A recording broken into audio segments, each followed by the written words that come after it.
Bagi saya selalu membaca Alkitab saya dari Kejadian sampai Wahyu setiap hari. Bukan saya cup-cupan halaman, saya ikutin. Kenapa? Karena dari situ saya mendapatkan iluminasi dari firman Tuhan yang menghibur saya, yang menguatkan saya, yang membuat saya membuat keputusan.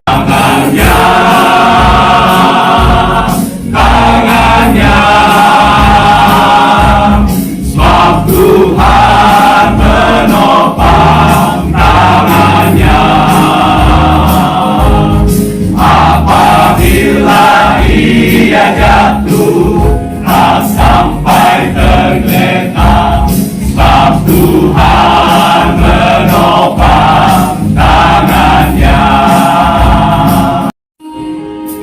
Tuhan menetapkan langkah-langkah orang yang hidupnya berkenan kepadanya. Apabila ia jatuh, tak sampai tergeletak, sebab Tuhan menopang tangannya. Tangannya, tangannya, sebab Tuhan menopang tangannya.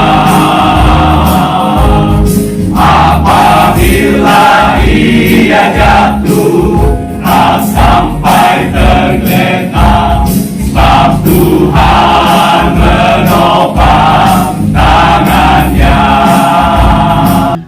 Nah, saya membuat keputusan. Mungkin banyak orang suka salah paham dengan saya, anggap saya buat putusan sembarangan. Saya bilang jadi manusia yang paling penting, never regret what you already made the decision. Bagaimana supaya saya tidak pernah menyesali keputusan saya? Karena kalau nasihat orang tuh bisa begitu, kayaknya wise, bijak, belum tentu bijak loh. Iya. Nah, Karena kan konteks orang berbeda-beda. Orangnya nggak tahu real kamu yang hadapin apa tau. Betul. Nah, bagi saya selalu membaca Alkitab saya dari Kejadian sampai Wahyu setiap hari. Bukan saya cup-cupan halaman, saya ikutin. Kenapa? Karena dari situ saya mendapatkan iluminasi dari firman Tuhan yang menghibur saya, yang menguatkan saya, yang membuat saya membuat keputusan. Ya, teman-teman, selamat datang kembali di channel ini. Ya, kalau kita lihat bagaimana perjalanan politik Ahok atau Basuki Cahayapurnama yang merupakan putra dari Belitung Timur ini, di mana dia memulai karir politiknya dari Bupati Belitung Timur. Setelah dia menjadi bupati, menang dan menjabat 2 tahun, maka dia mencalonkan diri sebagai Gubernur Bangka Belitung. Dan pada saat itu dia kalah, dan ketika dia kalah maka dia mencalonkan diri sebagai DPR RI, dan dia dapat sebagai DPR RI. Dan setelah itu dia mencalonkan diri untuk wakil Gubernur DKI Jakarta bersama Bapak Joko Widodo pada saat itu. Dan mereka memenangkan pilkada di tahun 2012. Dan karena Pak Jokowi di tahun 2014 dia mencalonkan diri sebagai presiden dan berhasil menang, maka Ahok maju atau naik jabatan sebagai Gubernur DKI Jakarta. Dan dia memimpin Jakarta sekitar 3 tahun. Maka di situ banyak terobosan-terobosan yang dilakukan oleh Ahok di dalam membangun sebuah ibu kota Indonesia, yaitu DKI Jakarta.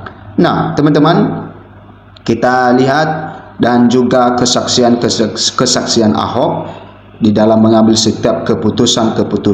Dia menjadikan hidupnya, menjadikan pedoman hidupnya itu adalah kitab sucinya sendiri. Ya, kita tahu bahwa Ahok adalah salah satu pemimpin yang mempunyai keteguhan akan iman kepercayaannya sebagai orang Kristen, dan dia berpegang teguh pada Alkitab, dan dia menuruti ya apa yang diputuskannya. Ketika dia mengambil satu keputusan itu berdasarkan Alkitab ya, bukan berdasarkan nasihat orang. Ya, seperti yang dikatakan tadi bahwa kadang-kadang nasihat orang ini kelihatannya bagus, kelihatannya mulus, tetapi itu bisa menjerumuskan. Akan tetapi ketika Alkitab yang menjadi pedoman hidup Ahok atau Basuki Cahayapurnama, maka dia yakin dan percaya itu pasti tergenapi di dalam hidupnya dan berujung kebaikan. Nah, ini adalah ciri-ciri pemimpin yang berpegang teguh pada keyakinannya. Dan kita lihat juga bagaimana kinerja Ahok ketika dia menjabat sebagai Gubernur DKI Jakarta. Dia tidak kompromi terhadap ya para oknum-oknum yang melakukan korupsi, malah dia menjadi garda terdepan di dalam hal itu. Nah, teman-teman, di dalam juga menjalankan tugas sebagai Komisaris Utama PT Pertamina, maka dia juga melakukan tugasnya dengan baik. Nah, setelah keluar dari PT Pertamina sebagai Komisaris Utama PT Pertamina, beberapa waktu lalu kita lihat bagaimana gerakan-gerakan Ahok di dalam berkampanye memperjuangkan Ganjar Mahfud, walaupun nantinya Ganjar Mahfud di Pilpres tahun 2024 ini tidak lolos, hanya sekitar 17% lebih mendapatkan suara di seluruh Indonesia. Nah, akan tetapi Ahok tidak akan menyesal hal itu, karena ketika dia mengambil satu keputusan maka itu berdasarkan kitab sucinya. Nah, teman-teman, kita lihat bagaimana cerita Ahok ya ketika dia mengundurkan diri sebagai Komisaris Utama PT Pertamina, apa yang dikatakan Megawati terhadap dirinya. Nah, ini cerita Ahok dilarang Megawati mundur dari Pertamina demi Ganjar. Kasihan anakmu masih kecil. Nah, itu yang dikatakan oleh Ibu Megawati, jangan dulu ya, kasihan anakmu masih kecil. Artinya Ibu Megawati supaya bekerja dulu ya, jangan bercampuri dulu urusan politik ini, karena mungkin Ibu Megawati istilahnya ada keraguan mungkin bisa bahwa ini Ganjar dan juga Mahfud ini belum tentu menang. Ya, Basuki Cahayapurnama BTP alias Ahok memutuskan untuk mundur dari jabatan Komisaris Utama Pertamina di tengah masa kampanye Ganjar Mahfud beberapa waktu lalu. Ahok sendiri langsung aktif mengikuti kampanye demi memenangkan paslon yang diusung oleh PDI Perjuangan, P3, Partai Hanura, dan Partai Perindo tersebut. Namun siapa menyangka Ahok ternyata mendapatkan banyak penolakan ketika berusaha mengundurkan diri dari Pertamina. Bahkan salah satu yang tegas menolak rencana pengunduran dirinya adalah Ketua Umum PDIP Megawati Soekarno Putri. Ibu Mega juga sangat baik, minta saya jangan keluar dari Pertamina. Anak-anakmu masih kecil, kalau politik kamu nggak usah terlalu ikut campurlah, biar saya saja yang sudah tua, Pak Ahok nggak usah, kata Ahok menceritakan obrolannya dengan Megawati saat itu. Dikutip dari podcastnya bersama Mary Riana, Kamis 7 Maret 2024.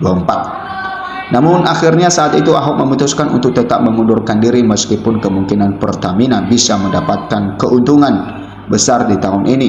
Langkah pengunduran dirinya ini konon turut diikuti oleh Kepala Auditor Pertamina. Salah satu faktor yang menguatkan Ahok untuk mundur adalah tuntunan dari isi Alkitab yang diimaninya. Padahal saat itu Ahok sudah berusaha membujuk Megawati lagi agar mengizinkan mundur. Saya masih ngeles tuh, minta sama staf saya, tanya sama Ibu Mega, boleh keluar nggak? Padahal saya sudah tahu Ibu Mega pasti nggak kasih. Ini untuk meyakinkan orang lain, bukan saya nggak mau berhenti loh, tapi ibu yang nggak kasih, ibu yang nggak kasih, nggak mau jawab saat didatangi staf Ahok, tutur Ahok. Lalu pada suatu hari Ahok membaca kisah Nabi Musa di kitab sucinya, yakni ketika sang Nabi diperintahkan untuk Tuhan untuk turun demi meluruskan umatnya yang tidak lagi menyembah Tuhan. Bukan saya nyamakan sama Musa, tapi bagi saya itu kayak negur saya ini terlalu enak di gunung ini. Padahal di bawah ini sudah nggak tahu mana benar, mana salah ini. Jadi saya bilang, bilangin ibu, pokoknya gue berhenti. Itu kenapa saya tidak pernah menyesali semua keputusan saya, karena saya yakin itu dari Tuhan, tandas Ahok. Nah teman-teman, itulah kesaksian Ahok, kenapa dia bisa berani untuk keluar dari komisaris utama PT Pertamina. Karena kalau kita tahu juga bahwa gaji dari komisaris utama PT Pertamina itu sangat besar sekali.